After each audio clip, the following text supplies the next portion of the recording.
करना, जब भी दिल्ली के इंफ्रास्ट्रक्चर को मजबूत करने के लिए केंद्र में मोदी जी के नेतृत्व की भारतीय जनता पार्टी सरकार ने दिल्ली की आम आदमी पार्टी सरकार को कहा, इनका जवाब नकारात्मक रहा है।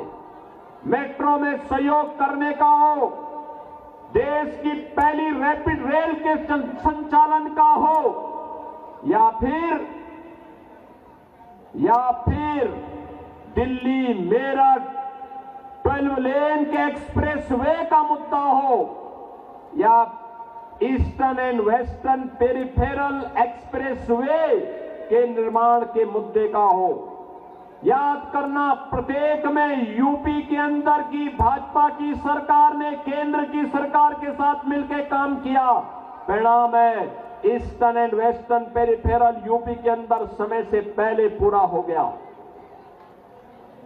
दिल्ली मेरठ 12 लेन का एक्सप्रेसवे यूपी के अंदर हो गया, लेकिन दिल्ली के अंदर आम आदमी पार्टी सरकार ने योगदान नहीं दिया।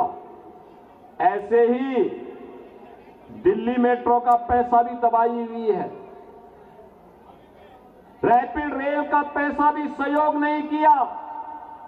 यह आम आदमी पार्टी विकास विरोधी है, नौजवान विरोधी है, दलित और गरीब विरोधी है, उन्हें सुविधाओं से वंचित करने वाली पार्टी है। यह अखंड भ्रष्टाचार में डूबी है, यह आपकी आस्था के साथ खिलवाड़ करने वाली पार्टी है। और इसलिए मेरी आप सबसे अपील है कि भारतीय जनता पार्टी ने अपने एक अनुभवी और सुयोग्य प्रत्याशी को मंगोलपुरी में आपके बीच में उतार करके आपसे फिर से अपील करने के लिए भेजा है। श्री राजकुमार चौहान जी को भारतीय जनता पार्टी ने अपना प्रत्याशी बना करके आपके बीच उतारा है। भारतीय जनता पार्टी विरासत और विकास की राजनीति का, सुरक्षा और समृद्धि के इस अभियान का हिस्सा मंगोलपुरी को भी बनाना चाहती है। और इसीलिए मेरी मंगोलपुरी विधानसभा क्षेत्र से आप सभी मतदाताओं से अपील है कि मंगोलपुरी के विकास के लिए, दिल्ली के विकास के लिए, दिल्ली की सुविधाओं के लिए, दिल्ली के गरीबों को, दिल्ली के नौजवानों को, यहाँ के दलित और वंचितों को भी उसका अधिकार प्राप्त हो सके, इसके लिए श्री राजकुमार चौहान जी को फिर से विधायक के रूप में चुनने के लिए आपसे अपील करने के लिए मैं आपके बीच आया हूं। आपका आशीर्वाद राजकुमार चौहान जी को प्राप्त होगा। जहां तक मेरी आवाज जा रही है, दोनों हाथ में करके अपना आशीर्वाद देते हुए मुझे बताइए। पीछे तक, जहां तक मेरी आवाज जा रही है, श्री राजकुमार चौहान को आप भारी बहुमत से विजयी बना के भेजेंगे। आम आदमी पार्टी की जमानत को जब्त करेंगे। सभी लोग सहमत हैं? दोनों हाथ पकड़ करके मेरे साथ बोलेंगे, भारत माता की, भारत माता की, भारत माता की जय श्री राम, जय जय श्री राम।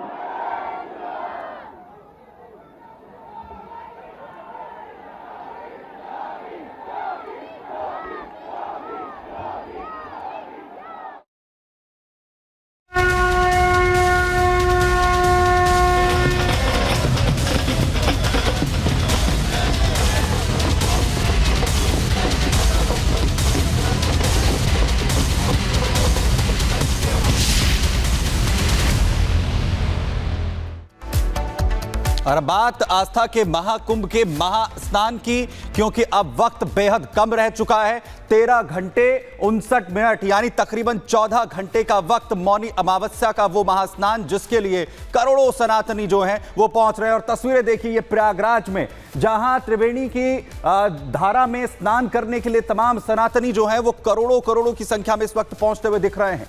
10 करोड़ के करीब लोग जो है आस्था की डुबकी लगाने के लिए मौनी अमावस्या के मौके पर पहुंचने वाले हैं। इसके लिए खास इंतजाम जो है वो किए गए हैं। और आज से ये भीड़ जो सैलाब है वो इस वक्त प्रयागराज में देखने को मिल रहा है। और दूसरी तरफ मौनी अमावस्या का दिन होगा तो 10 करोड़ के करीब जो कुल संख्या होगी, जिसमें तमाम जो सनातनी हैं वो आस्था की डुबकी लगाते हुए नजर आएंगे। 15 करोड़ के करीब अभी तक लोग स्नान कर चुके हैं महाकुंभ प्रयागराज में पहुंचकर त्रिवेणी में, और संगम में लगातार डुबकी एक के बाद एक लगा रहे हैं और खास तैयारियां मौनी अमावस्या के लिए की गई है। और सबसे बड़ी बात यह है कि न सिर्फ प्रयागराज के अंदर जो असर है वो अयोध्या तक भी तमाम भक्तों का देखने को मिल रहा है, वहीं काशी विश्वनाथ में भी तमाम जो भक्त हैं वो पहुंच रहे हैं। और खास मौका है 144 साल के बाद महाकुंभ का, मौनी अमावस्या का, जिसमें ये तस्वीरें आप देखिए, विहंगम दृश्य, जहां मां गंगा के घाट पर, त्रिवेणी के घाट पर आकर कैसे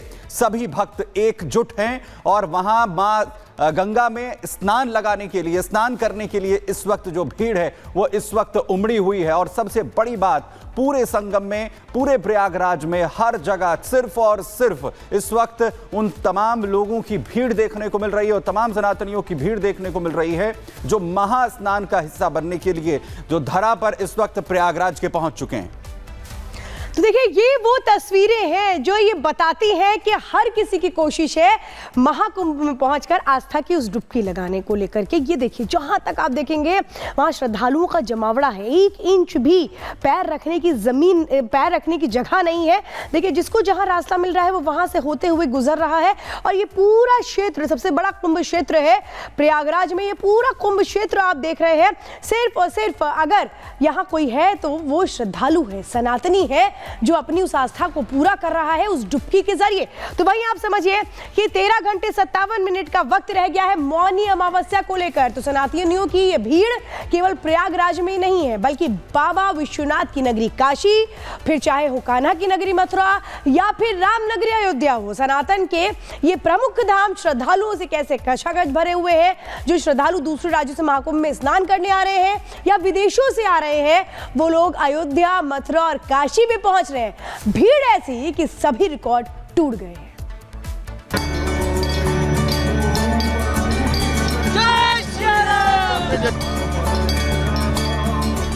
13 जनवरी को जब से प्रयागराज महाकुंभ शुरू हुआ है, यूपी तो जैसे पर्यटन हब बन गया है।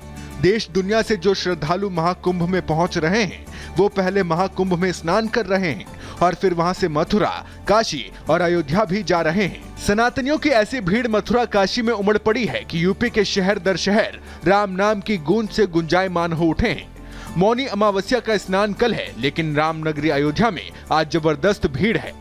महाकुंभ में स्नान के बाद जो दर्शनार्थी हैं वो लगातार अयोध्या और बनारस के दर्शन के लिए लगातार जा रहे हैं। इस वक्त हम मौजूद हैं अयोध्या में और आपको तस्वीरें अगर दिखाएं तो देखिए, साफ तौर पर ये वो लोग हैं जो दर्शन करके निकल रहे हैं। लाखों की तादाद में जो भीड़ है वो अयोध्या में देखने को मिल रही है। साफ तौर पर ये वही लोग हैं जो कि अयोध्या आए हैं और ये कुंभ से पहले जो दर्शन है यहाँ पर कर रहे हैं। और कई लोग ऐसे हैं जो कुंभ के बाद भी यहाँ पर आए हैं। जो सुरक्षा के व्यापक इंतजाम है वो किए गए हैं, लेकिन जो भीड़ है वो कम होने का नाम नहीं ले रही। कहीं ना कहीं बड़ी चुनौती प्रशासन के लिए भी इतनी भारी तादाद में जो भीड़ है उसको कंट्रोल करना। अयोध्या में भक्तों की ऐसी बाढ़ आई है कि अयोध्या सिटी में आबादी से 30 गुना ज्यादा भीड़ उमड़ी है। अयोध्या में बीते 30 घंटे में करीब 25 लाख से ज्यादा श्रद्धालुओं ने भगवान रामलला के दर्शन किए हैं और ये आंकड़ा अयोध्या शहर की आबादी से करीब 30 गुना ज्यादा है। 26 जनवरी से ही रामनगरी अयोध्या श्रद्धालुओं से खचाखच भरी है। इसमें खास बात यह है कि अयोध्या आने वाले लोगों में ज्यादातर श्रद्धालु वो लोग हैं जो महाकुंभ में स्नान करके आए हैं या जिन्हें मौनी अमावस्या में महाकुंभ में स्नान करना है। 5 लेयर की जो सिक्योरिटी है वो लगाई गई है। 5 तरह की जो बैरिकेडिंग है उसको पार करने के बाद हाईवे से फिर लोग यहाँ पर आ सकते हैं। और उसके बाद देखिए, जो सुरक्षा के व्यापक इंतजाम है वो किए गए हैं, लेकिन जो भीड़ है वो कम होने का नाम नहीं ले रही। सिर्फ अयोध्या ही नहीं, काशी के विश्वनाथ धाम में भी खचाखच भीड़ है। विश्वनाथ धाम में तो महाशिवरात्रि और सावन का रिकॉर्ड तक टूट गया है। जब से महाकुंभ शुरू हुआ है, काशी विश्वनाथ धाम में प्रतिदिन 5 लाख श्रद्धालु पहुंच रहे हैं। बीते शनिवार और रविवार को काशी विश्वनाथ धाम में 12 लाख से ज्यादा श्रद्धालु पहुंचे, जिन्होंने बाबा विश्वनाथ के दर्शन किए। बढ़ती भीड़ की वजह से काशी में स्कूल तक बंद करने पड़े हैं और स्कूलों में 5 फरवरी तक के लिए छुट्टी कर दी गई है। इतना ही नहीं, काशी विश्वनाथ मंदिर जोन में आने वाले सभी प्रकार के ट्रांसपोर्ट, कार, ई रिक्शा और मालवाहक गाड़ियों को भी प्रतिबंधित कर दिया गया है। कुछ ऐसा ही दृश्य मथुरा में भी देखने को मिल रहा है। बीते दिनों के मुकाबले मथुरा, वृंदावन और बरसाना में काफी भीड़ बढ़ गई है। देश विदेश से श्रद्धालु आ रहे हैं तो व्यापार भी बढ़ा है और दुकानदार अच्छी कमाई कर रहे हैं। Bureau report, Republic Bharat. तो आस्था का जो सैलाब है वो उमड़ पड़ा है, ना सिर्फ प्रयागराज के अंदर बल्कि अयोध्या और काशी तक भी। और हालात क्या हो गए हैं, खासतौर पर अगर बात करें जो है इस वक्त अपील करनी पड़ रही है प्रशासन को। देखिए, जो चंपत राय है महामंत्री श्री राम जन्मभूमि तीर्थ क्षेत्र के, वो कह रहे हैं कि बड़ी संख्या में भक्त प्रयागराज से अयोध्या पहुंच रहे हैं। ट्रेन और सड़क मार्ग से भक्त अयोध्या आ रहे हैं रामलला के दर्शनों के लिए, और पिछले 3 दिनों में भक्तों की संख्या अभूतपूर्व तरीके से बढ़ी है। बड़ी बात यह है कि एक दिन में भक्तों को दर्शन कराना बेहद मुश्किल काम है। जो भीड़ लगातार भक्तों की आ रही है और भीड़ के कारण भक्तों को पैदल लगातार चलना पड़ रहा है। अपील कर रहे हैं चंपत राय, आसपास के भक्त 15 से 20 दिन के बाद ही अयोध्या पहुंचे। जो आसपास के लोग हैं वो बाद में आकर रामलला के दर्शन करें। प्रयागराज में जो लोग स्नान कर पहुंच रहे हैं वो सीधे यहां पर आए, लेकिन वो लोग जो आसपास के हैं वो 15 से 20 दिन के बाद आए, जिससे कि जो भीड़ है वो काबू यहां पर की जा सके। और वहीं आप दूसरी तरफ देखिए, पंडित धीरेन्द्र शास्त्री जो इस वक्त महाकुंभ में पहुंचे हुए हैं, वहीं उन्होंने स्नान यहां पर किया है। तमाम साधु संत भी आप देख रहे हैं। और दूसरी तरफ आप देखिए कि लगातार जो कल्पवास है वो भी उनकी तरफ से किया जा रहा है और स्नान करने के लिए यहां पर वो पहुंचे हैं। और बड़ी बात यह है कि सनातन के लिए जो ध्वजा है वो लगातार महाकुंभ में पंडित धीरेन्द्र शास्त्री उठाए हुए हैं। और इस वक्त त्रिवेणी में स्नान करने के लिए इस वक्त बागेश्वर धाम के पीठाधीश्वर पंडित धीरेन्द्र कृष्ण शास्त्री इस वक्त पहुंचे हैं। और डुबकी आस्था की, सनातन की जो डुबकी है, जो आस्था की डुबकी है, वो इस वक्त वो लगा रहे हैं। जो इस वक्त जन सैलाब है एक तरफ मौनी अमावस्या के मौके पर उमड़ा है, तमाम साधु संत कल्पवास कर रहे हैं, बड़े चेहरे लगातार महाकुंभ में पहुंचे हैं। और तो वहीं महाकुंभ में अब बाबा बागेश्वर भी डुबकी लगाने के लिए पहुंच चुके हैं। तो स्वामी चिदानंद महाराज भी उनके साथ हैं। 24 जनवरी को धीरेन्द्र शास्त्री महाकुंभ पहुंचे, कथा की, और इसके साथ आज वो महाकुंभ में उस डुबकी को लगाते नजर आ रहे हैं अपने भक्तों के साथ। इस वक्त ये तस्वीरें सीधे महाकुंभ से।